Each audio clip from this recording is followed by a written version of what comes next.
আসসালামু আলাইকুম। খুলনার যে মাহিদুল ইসলাম অঙ্কন তিনি কিন্তু সালাউদ্দিনের তৈরি করা একটা প্রোডাক্ট। ইয়েস।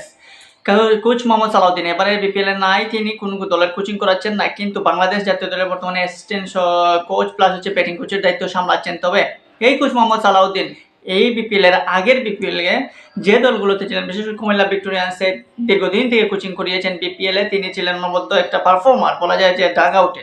সেই কোচ মোহাম্মদ সালাউদ্দিন যেভাবে তার তৈরি যে দুইটা প্লেয়ার যেমন জাকের আলী অনিককে নিয়ে তিনি বলেছিলেন, সেই জাকের আলী অনিক বর্তমানে জাতীয় পারফরমেন্স করছেন, পারফর্ম দেখাচ্ছেন, জাকের আলী তার নাম রাখছেন। ঠিক তেমনি মাহিদুল ইসলাম অঙ্কন, সেই মাহিদুল ইসলাম অঙ্কনকে দীর্ঘদিন থেকে কিন্তু কুমিল্লা ভিক্টোরিয়ান্স তাদের কাছে রেখে সালাউদ্দিন তার মতো নিজের মতো করে গড়ে তুলেছেন। সেই গড়ে তোলা ফসল গত বিপিএল থেকে পারফর্ম করে যাচ্ছে। গত বিপিএল ইসলাম অঙ্কন গত বিপিএল থেকে রয়েছেন দুর্দান্ত ফর্মে। সেই বিপিএল এর পারফরমেন্সের পর তিনি জাতীয় দলে আসলেন, জাতীয় দলে সে টেস্টও খেললেন, আবার এই বিপিএল এ তাকে দলে নিয়েছে খুলনা টাইগার্স, এবং খুলনা টাইগার্স যে তাকে দলে নিয়ে ভুল করে নিয়ে সেই সেটা তারা প্রমাণ করলো ফার্স্ট ম্যাচে। মাহিদুল ইসলাম অঙ্কনের কারণেই কিন্তু 200+ রান হয়ে যায় খুলনা টাইগার্সের। সেই রান যদি আপনি দেখেন কিভাবে এত দ্রুত বিধ্বংসী একটা ইনিংস, তার সিক্স, তার মাসল পাওয়ার বলেন বা ব্যাটিং পাওয়ার বলেন, একদম 100 ছিল, একদম কার্যকরী, দুর্দান্ত। 18 বলে 50 করেছেন আজকে। সেই 18 বলের 50 সাথে বিগ সিক্সগুলো মূলত তার ছক্কা অ্যাবিলিটি এবং শরীফুল ইসলামকে যেভাবে তিনি নাস্তানাবুদ করলেন। শরীফুল ইসলাম আসলে হতাশ, শরীফুল ইসলাম আসলে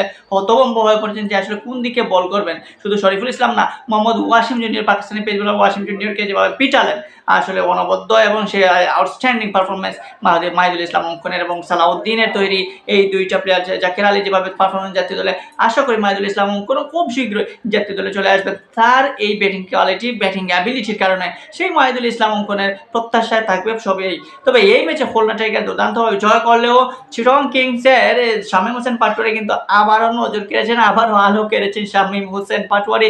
একাই নড়ে গেছেন চিটাগাঙ্গের হয়ে, একাই লড়াই করেছেন, একাই তিনি 78 রানের মতো একটা দুর্দান্ত ইনিংস খেললেন। যদিও 164 রানে অল আউট হয়ে যায় তার দল, কিন্তু শামীম হোসেন পাটোয়ারি তার নামের মান রাখলেন, তার গুণের মান রাখলেন। তিনি কেন যে ফিনিশার বর্তমান জাতীয় দলে, কেন যে তাকে প্রয়োজন, তিনি তা আবারও প্রমাণ করলেন দুর্দান্তভাবে শামীম হোসেন পাটোয়ারি একা লড়াই করলেন।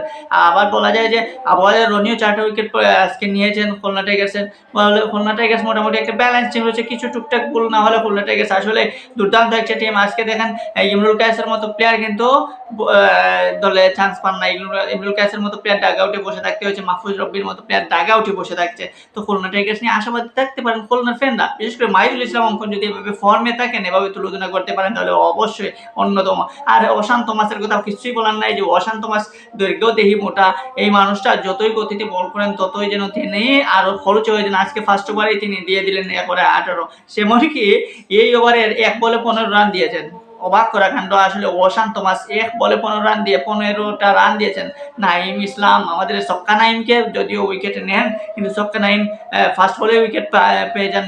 এই অশান্ত মাস কিন্তু সেখানে নো বলের কারণে বেঁচে যান। পরবর্তী ছক্কা নাইমও একটা ছক্কা হাঁকিয়েছে অশান্ত মাসকে, কিন্তু দিন শেষে 1 বলে 15 রান এবং 15 রান দিয়ে 12টা বল করে একটা ওভার সমাপ্ত করেন অশান্ত মাস। বিপিএল 3টা ম্যাচ চলে গেল, আসলে জমজমাট 3টা ম্যাচে উপভোগ করেছে ক্রিকেট প্রেমীরা। এইরকম ম্যাচগুলোই প্রত্যেকটা ক্রিকেট ফ্যান চায়।